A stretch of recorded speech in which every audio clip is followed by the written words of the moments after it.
Okay, record. Hello and welcome to the Overcome Yourself podcast. As you know, I'm Nicole and I am here with Patricia. And I'm so excited to be talking to Patricia today. I'm going to let her tell you, I know she helps authors, right, to stand out. So tell me about you. Tell me your story about, you said living in a van or living in a bus. Like, I want to hear all about that and how you help authors stand out. So talk to me, Patricia. How are you? Oh my gosh, way to start with a small subject. Aloha! I am half Hawaiian, and that is a great center Cool. for everything that I do. And it's definitely my ethos in life is that we humans have far more work to do, and our work is something that no machine and no computer can ever replace. And that is love. Our work is love.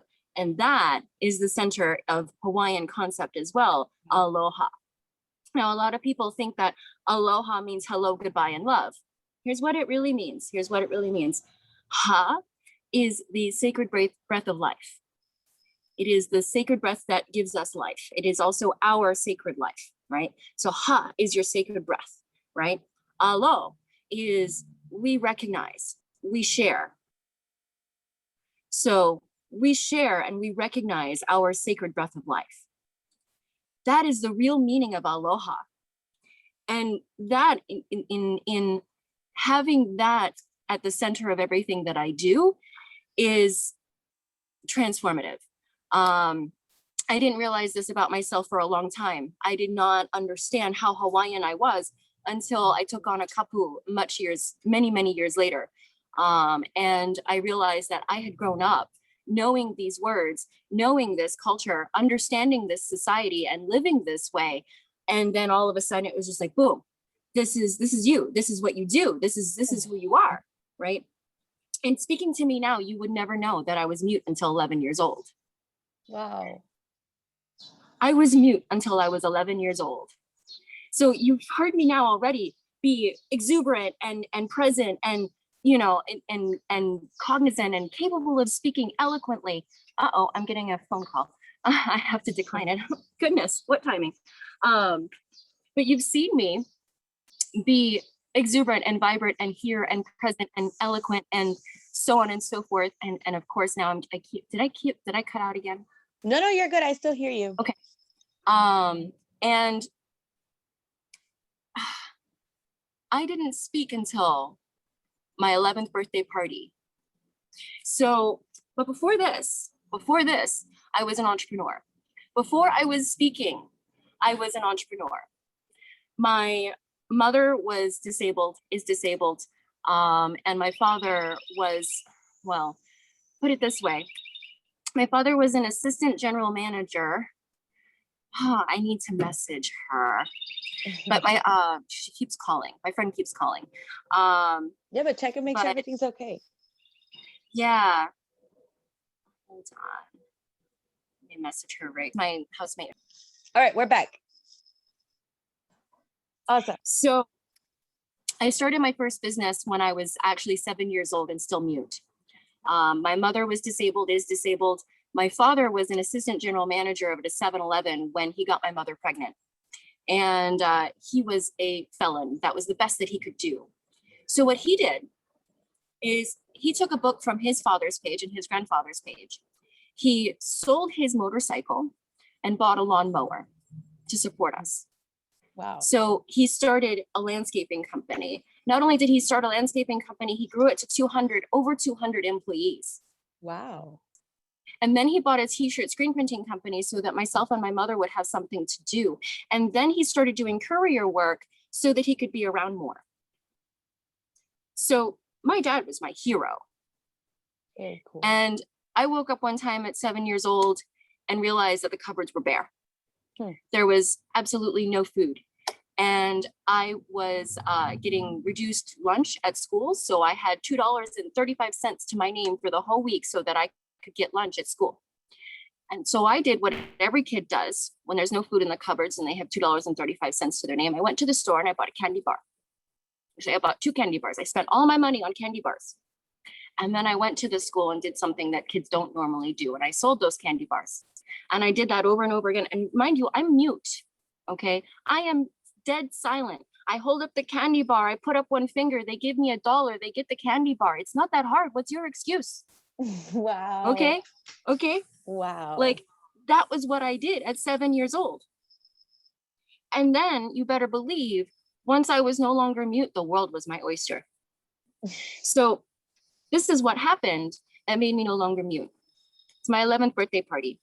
My mom's a radio junkie, so she won a 10-person roller skating birthday party at the roller skating rink.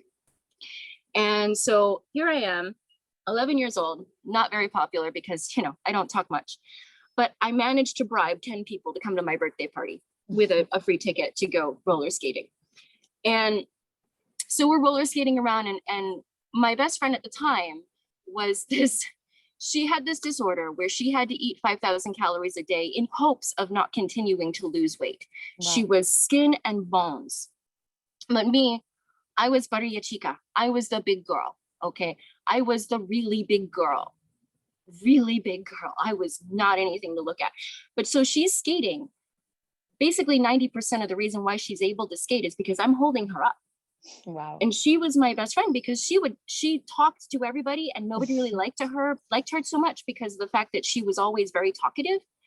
And so, but she would sit there and talk my ear off all the time. And I listened. That's why she liked me.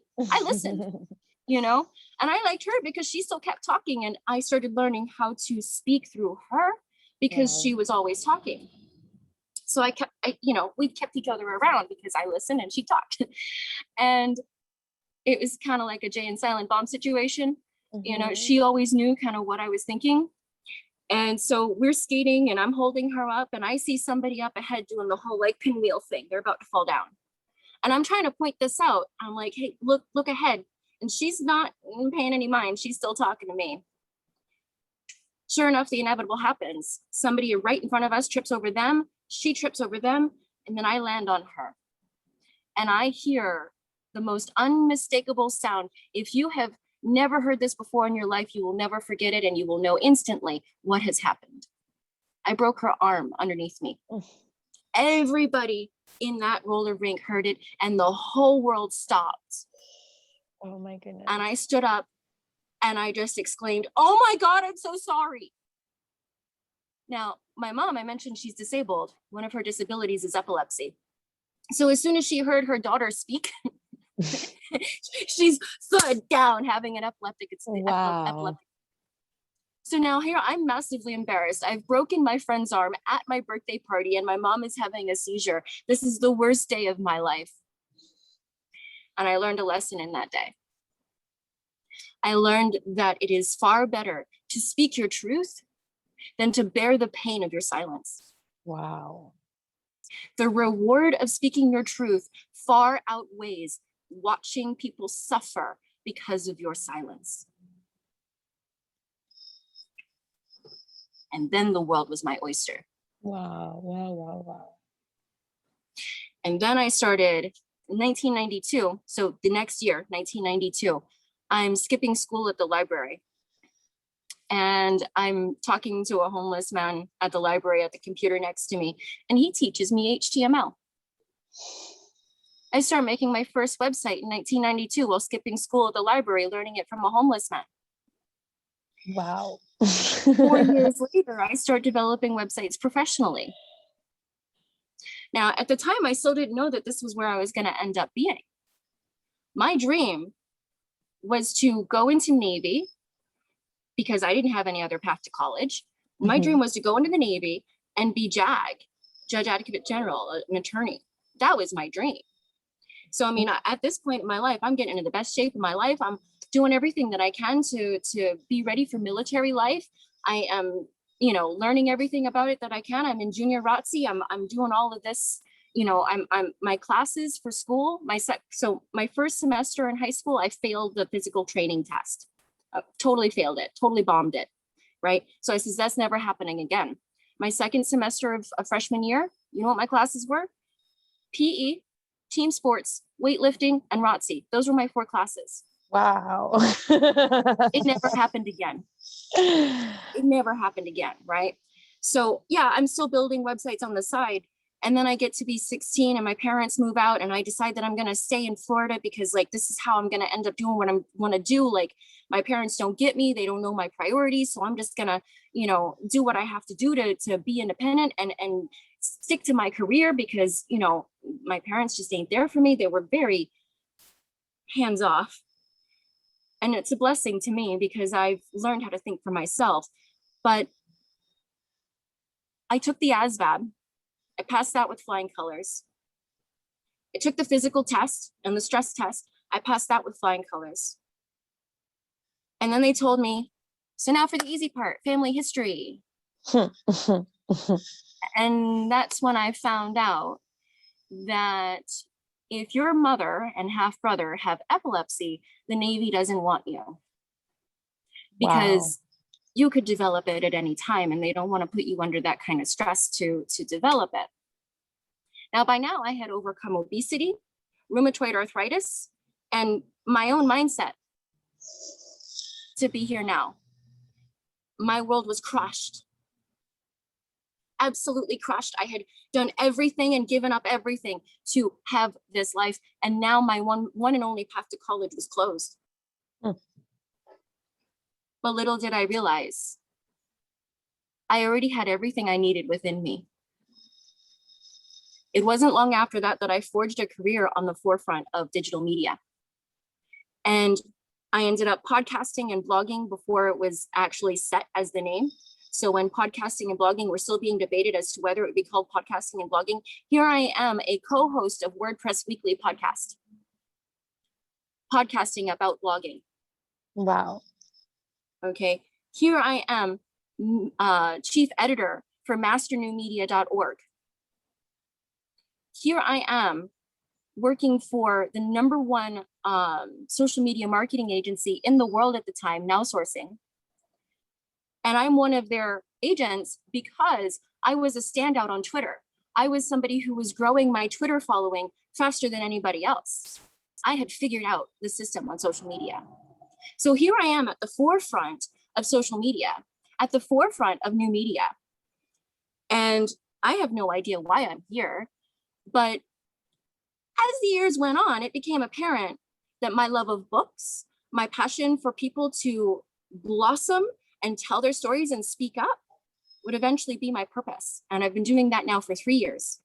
For 3 years, I have coached over 200 authors to go from nothing, absolutely nothing, to bestsellers on New York Times and USA Today and so on and so forth. I have 5 New York Times bestsellers under my belt at this point. Wow, that's so cool.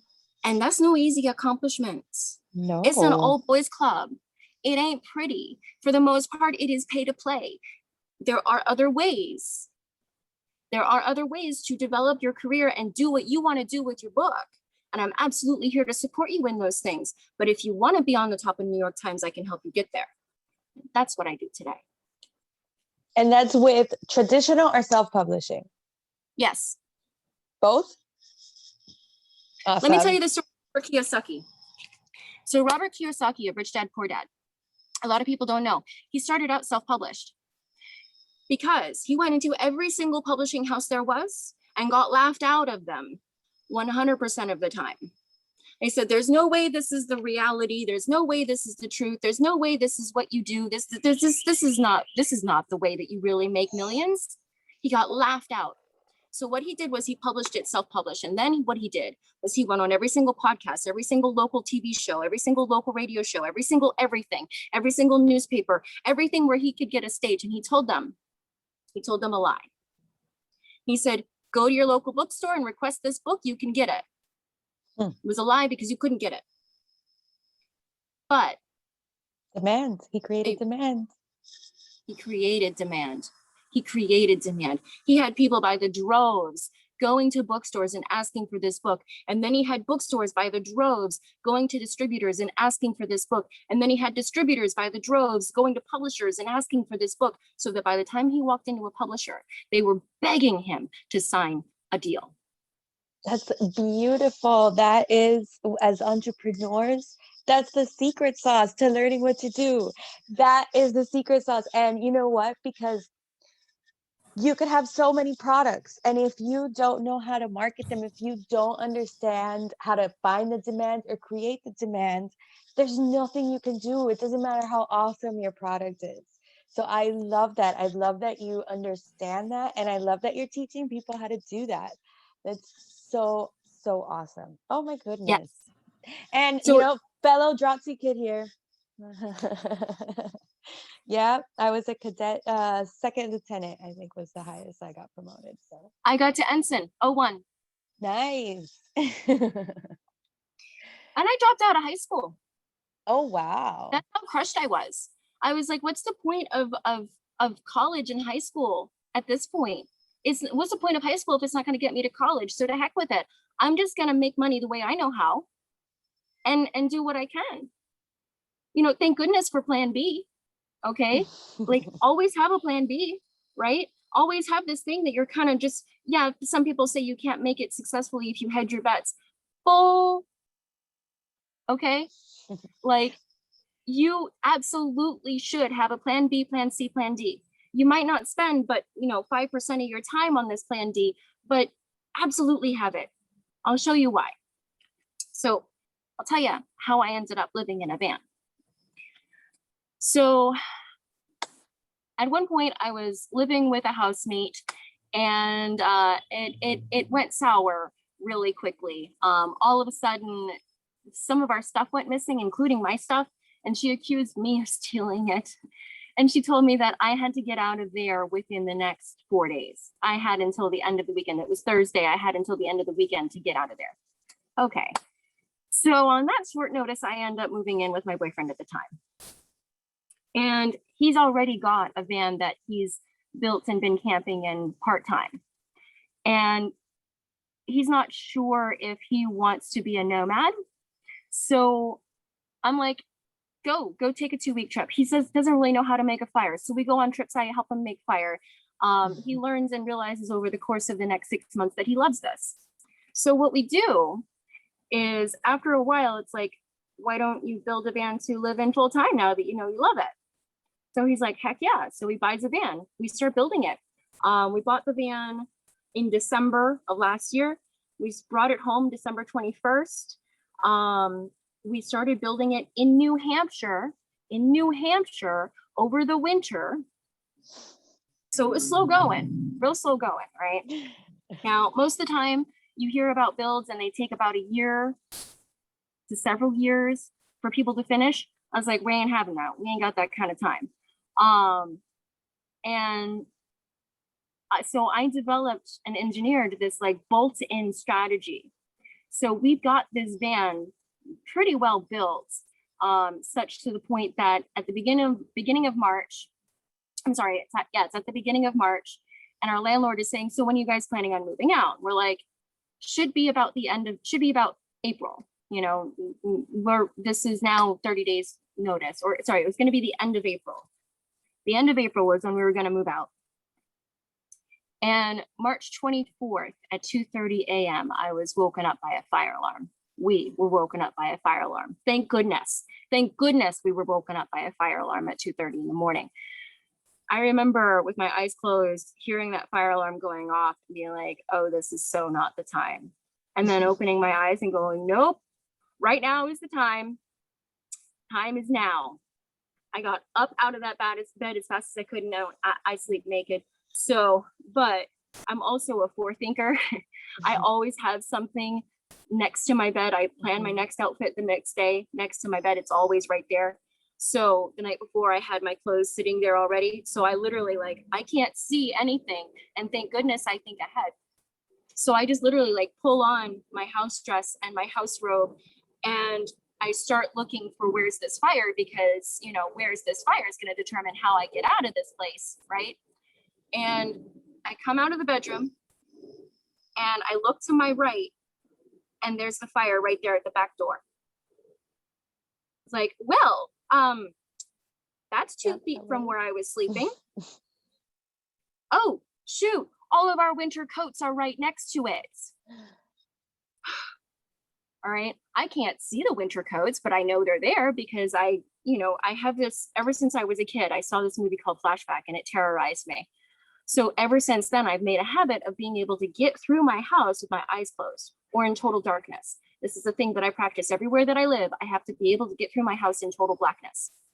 So I knew exactly where those coats were. I knew exactly how to get them. And all I could see was the flame at the bottom of that door and standing not a foot away from it to try and get all these coats off of the hooks. Right. The last one that I'm struggling with is my boyfriend's motorcycle jacket, heavy leather armored motorcycle jacket. And I'm just trying to pull it off the hook and I'm inching ever so closer to this flame. And I finally get it off the hook and I go into the bedroom and I toss them all on the bed. And then I hear him meowing. It's our cat. And he's already been on and off the phone with 911. And now we're trying to find the cat. And I follow the meowing and I find him under the bed. And I'm like, come on out, Lister. Come on. No time to be nice. I grab him by the foot and drag him out, like, let's go. Right. So we get out of the house. We put the cat in the car. We wait for the firemen to show up. And, they're not long after they get there, they start tearing through the wall because the fire had started in the basement. Well, outside, and then got into the basement and then crept up our walls and all of that stuff. So here it is, a month and a week before our planned completion. And it's time to move into the van because it chewed through some electrical wires. So we don't have electricity. Thank goodness we had a 12-volt refrigerator already ready to go. I found out that an entire regular grocery shop will fit in it because I had literally just done grocery shopping the day before the fire. Wow. So everything fit in that cooler. And we managed to salvage all of our food. And the landlord, get this was the best the landlord could offer. If you guys pay April's rent, you'll have a parking space. Oh, heck no. So we just spent the next week getting all of the stuff out that we wanted to keep, left everything else in place, and just focused on getting ourselves right. We spent 2 weeks at an Airbnb. During those 2 weeks, our van was at a friend's house, and we were working on trying to get it at least to a baseline livable point. And then at the end of those 2 weeks, we loaded everything into it like a moving van and went out to Indiana at another friend's house where they had a garage and tools and a room where we could stay. So we went out to Indiana and we used that garage to store all of our stuff. We used our tools to finish the van, and we stayed in that room for another 2 weeks. And then April 24th was the first night we slept in that van. Wow. 4 months. We finished that van in 4 months. That's record time. It's amazing what you can do when Mother Nature puts a fire under your hoo-ha. Literally. Okay. So that is absolutely the most harrowing thing that you can imagine going through. And it's not even close to how do I put this? So many people get through challenges like this, and then they dream about doing things like standing on the stage at TED, like I do, right? And they go, oh gosh, how could I ever do that? Look at what you've already achieved. Look at what you've already survived. You have a 100% rate of achieving. Yes. Yes. You have a 100% rate of achieving. Standing up on the stage at TED is easy. Okay? Like you already have everything within you that you need.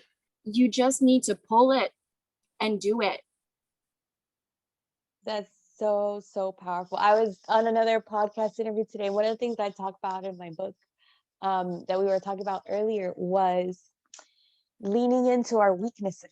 And I bet you talk to a lot of authors. I heard it in a presentation once. They said, turn your misery into gold. Like you went through this. It sucked. It was hard, but now you've risen and you can help someone else that's going to go through that. Right. So there's so many things that we go through, or so many things that we think are weaknesses, but it's actually the things that make us unique. and that's what gives us value. That's what allows us to help other people. That's what makes us stand out in the market, is putting those weaknesses out there, being brave enough to talk about like that fire. Like some people are like, I don't even want to think about it, Oh talk yeah. about it, use it, like that happened to you. Oh um yeah. yeah, no, that's amazing. So like what, can you give authors or other business owners, because your advice is amazing, a tip on, another tip, I guess, because that was a great one. What is like one thing that you tell most of your clients as authors, when they're starting out and they're building up their markets and stuff? Start when you're writing. That's one thing, right? Big one. And you're Mhm. absolutely doing it. You're already doing building a podcast platform while you're writing, which is absolutely everything that I harp on Yay, too I'm many on the right times. track. Oh yeah. Oh yes. So there was at one point I was working very closely with a traditional publisher. This was the number one fastest growing traditional publisher. I don't exactly, there's a certain sort of customer that's very well suited to them, but um, they would constantly send me authors who have done no promotion whatsoever, and their book is launching right now, like within the next couple of weeks. And I was like, what are you teaching these people? Because this is the thing, right? A couple years back, about 3 years ago, distributors decided that they were going to keep taking 55% of the profits, but they were no longer going to do the pre-selling of your books to the bookstores at their budgetary decision-making timeframes. Okay, this was the marketing engine for books for the longest time. Now distributors no longer do that. Now it's entirely reliant on the author to do the marketing, because distributors basically figured, if y'all can go ahead and just self-publish and then market your own book, well, then go ahead and do it. And we'll just keep taking 55% of the profits, right? So authors got shafted about 3 years back, and it's never turned back. And now the market is completely upside down, and everything is different. It's a leveled playing field. Not level, it is leveled. It is demolished. Wow. So you need to be able to build from rubble at this point, right? Hmm. You need to be able to pull yourself up, not just from your bootstraps, but from your roots, right? So this is a time now to be innovative and creative and come up with new ideas and try new things and be different. And my absolute biggest principle that I teach everyone all the time is be awesome first. All right. Don't follow the algorithms. Okay. Don't be a follower. Don't try to do what is prescribed as successful. Strive to find what is successful for you. Okay. Be the first awesome person, right? Be the first awesome thing in your market. Be awesome first. Just be good to your people, and your people will be good to you. Be the most amazing, and then Google will catch up to you. I love it. I love Yes. it. Yes. Yes. So be awesome first. The other major principle that I teach all the time is that content is actually really easy. Okay. Yes. Yes. Making content is actually really easy because all you have to do is listen to yourself. All right. So here's what you do. It's the 3 woes. It's woe, woe, and woe. All right. Okay. You listen to yourself. The first woe is when you go, whoa, that's weird, or that's interesting, or whoa, that's curious, or whoa, that's different. Right. So that's where you start with your headline is, whoa, that's different. It's a what's it. It makes you question. It makes you go, whoa, what? Right. The second whoa is when it goes, oh, whoa, that's profound. Oh, whoa, that hit me. Oh, whoa, I hadn't thought of it that way. That's the second whoa, right? And the third whoa is when you go, wow, I know someone who totally needs this. Or, whoa, this would be so amazing for Nicole. Or, whoa, this would be, you know what I mean? When you think of somebody else that it would touch, right? Because if you don't know somebody that you can sell it to, you shouldn't be selling it.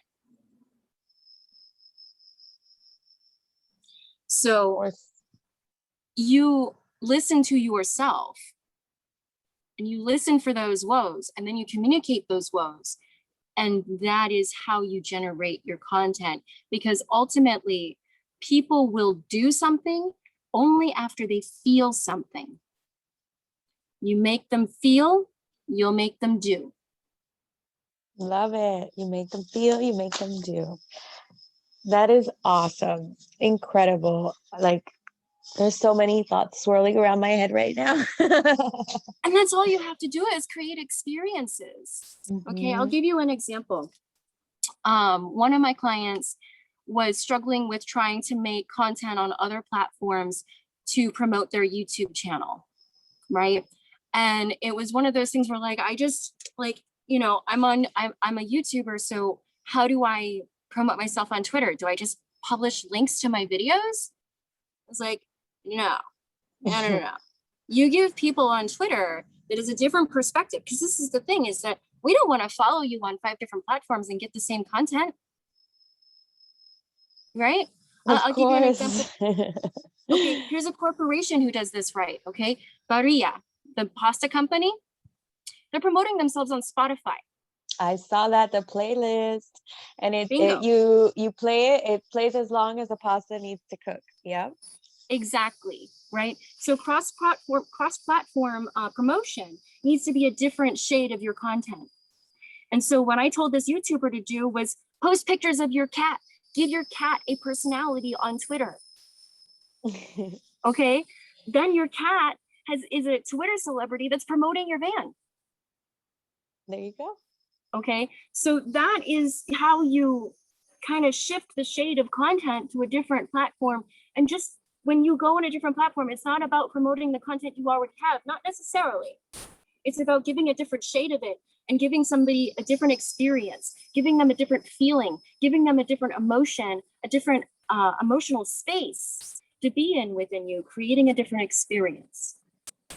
And another big thing that I talk to my clients about is you don't have to be cranking out content like all the time. You don't have to post 7 times a day, right? It's better to be consistent and post good content consistently. So once a week or whatever your schedule is, versus cranking out a bunch of crap all the time. Do you agree? I see you nodding. Huge agreement. Okay. In fact, there are some platforms where this works out so much better than others. Okay. Give you an example. On Instagram and LinkedIn, when you go to somebody's profile, you're only going to see their most recent content. All right.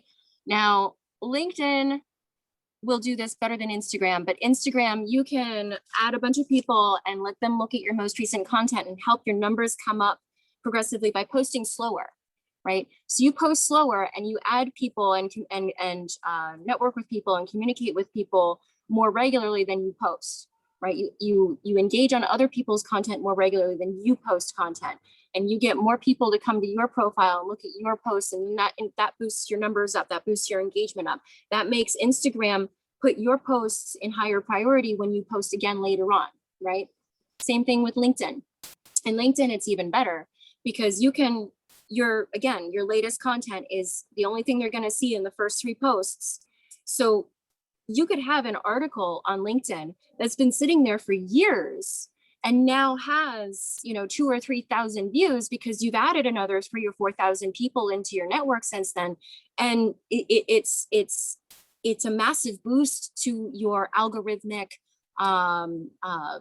profitability, right? So you absolutely, content quality is king, not quantity, quality.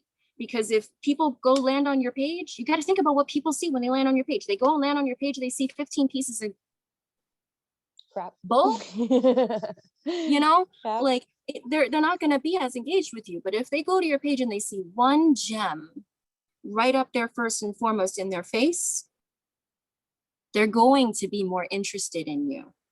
Absolutely. So, and you know what? I was just thinking when you were saying is sometimes we tend to think about creating content, like writing a blog post or making a video. But what you pointed out is so important.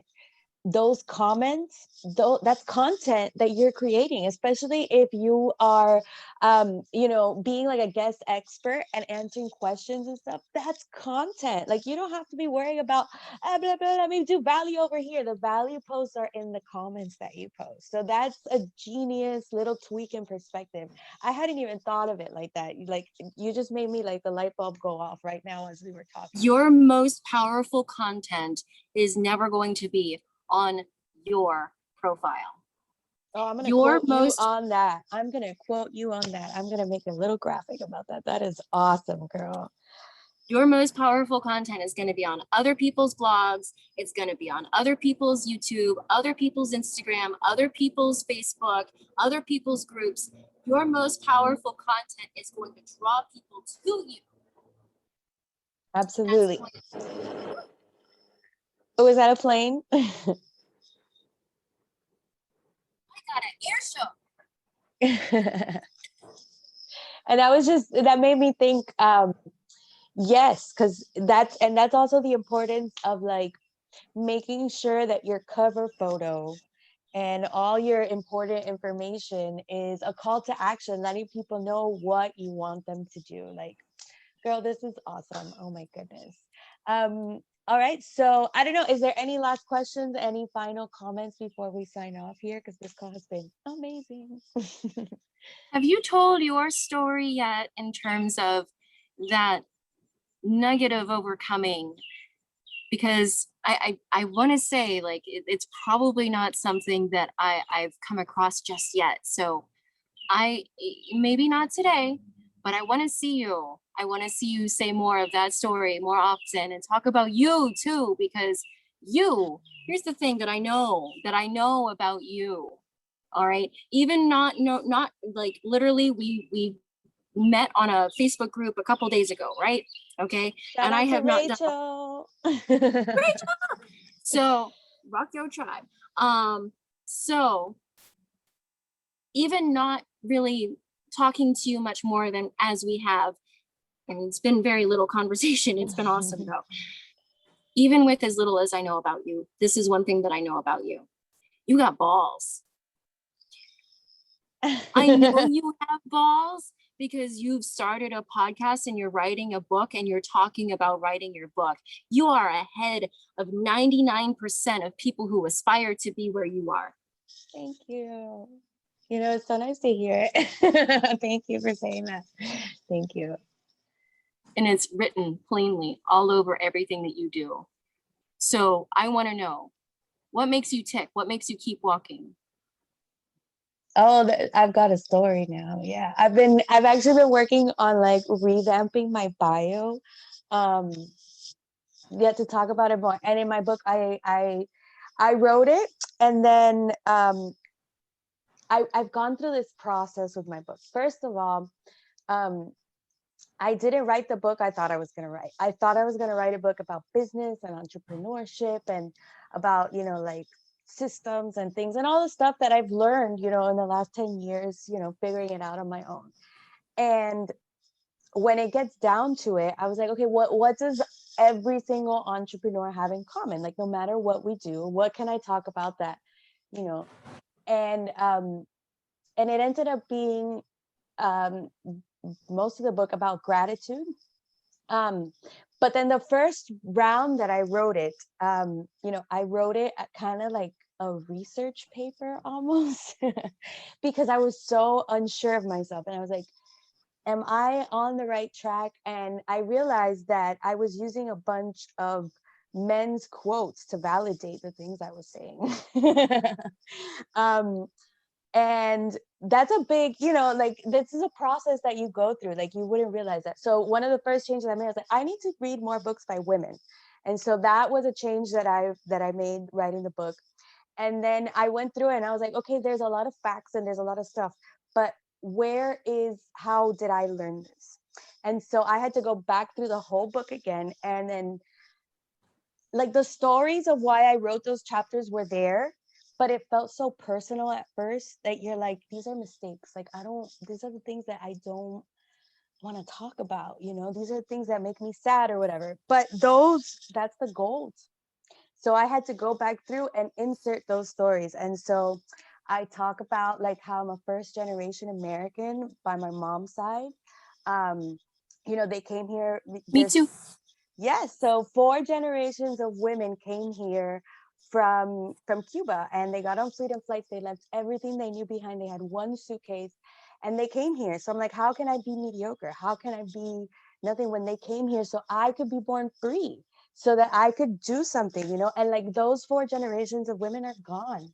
Like my mom, my grandma, my great grandma, and my great great grandma. Like, look, actually, I have a picture, 5 generations in one photo right here. That was my Oh, great great grandma. And so that's a big part of what I do. And like realizing with all the protests and stuff going on, like it's a privilege for me to do this, to just be able to go into business for myself, to talk to you. Um, you know, um, I went through, I've got issues like depression, anxiety. I was diagnosed when I was like 15. And for a long time, I didn't have anyone to talk to about that. And now I do. And I'm kind of like, I'm coaching the other people that I'm in the group in. And then, they're telling me like, oh yeah, that's actually what we teach. And I'm like, you taught this to yourself. Like you figured this out. And if I hadn't gone through those dark moments and, like I grew up without a mom, with the depression, with the not fitting in school, but it all led to something. It was all because I was different. I was unique. And that's the power. I can't be the only one that felt weird. You know what I mean? oh And my, so there's got to be other people out there that are like, this story, the stuff, the shit that I've been through, it's got to have been for something. I've got to make it worth something. And so, that's why I'm doing, and I wanted to make this podcast because I'm like, I keep talking about like my book is about to come out. It takes a while, and you gotta, with the writing and the editing, and you're bearing your soul. So sometimes you gotta put it down and like give it a minute and then come back to it. But yeah, like that's where I've bared my soul and told so many parts of my story that for a long time I didn't even want to talk about. I didn't want to think about. Because you have to face demons, and you have to relive moments, and you have to think about the moment and then think about what that moment meant, and analyze it, and like people that did stuff to you, and you're like, and so this is just the process of writing a book has just been so therapeutic in itself. I'm sure other authors have told you that too. it's a bit of a blessing to start out with big shoes to fill. And it does definitely at first, yeah, it'll give you anxiety to realize that, oh, holy heck, my mission is so big. Mi abuela and my whole family, they all came over here to give me freedom. And what am I going to do with it? What's my excuse? That is a heck of a story, that you had shoes to fill, and it broke you at first. And you know what? I think everybody goes through a moment like that. And this is something that I very commonly say, is that the one thing that I expect in every interaction with every single human, and this is the thing that excites me most about talking to humans and engaging in society, the one thing that I expect is differences. And that's the most beautiful thing. Because whenever there's a difference, there's an opportunity. How boring would it be if we're just all the same? Thank you so much for this.